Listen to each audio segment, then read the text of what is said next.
Dumanon iti pabuklan nga 584.80 nga hektarya ti agricultural land timpay ti Department of Agrarian Reform Cordillera Administrative Region kaya iti Manalon iti Region Cordillera iti napan nga taon 2025. Sigun kini Assistant Regional Director Virginia Aicod, ti kalawaan ditoy kiti probinsya ti Benguet nga dumanon iti 211.66 nga hektarya.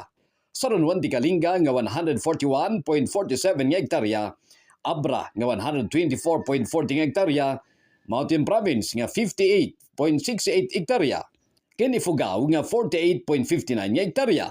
Nagresulta na ito iti panakaiwaras si pabuklan nga sa gasot ket lima nga Certificates of Land Ownership Award winoglowa ken enamagasot enamapulog ket maysa nga electronic titles kadagiti beneficiaryo nga manalon. Dumanon mat iti 683 nga agrarian reform beneficiaries tinagnumar nga bugbuglen ti upat agasot ket enam nga lalaki ken 277 nga babae. Sigon iti ahinsya agtultuloy ti panangtulong da kadagiti dumapay nga manalon nga landholders tapno may proseso ti panakaypay kadakwada dagiti titulo dagiti susukayen da nga daga tapno naan anay nga matagikwada dagitoy.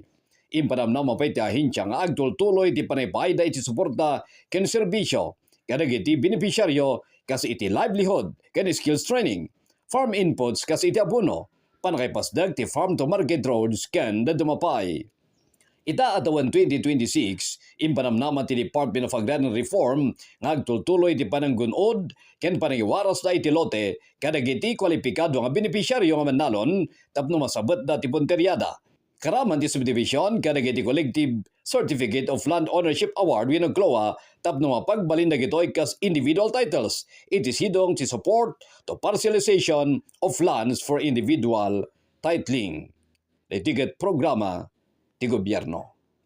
Panggapad lang dati mga kabombo nga mapaturas ti panagbiag dagiti manalon iti Region Cordillera ken mapasaya ti produksyon kadagiti agricultural products.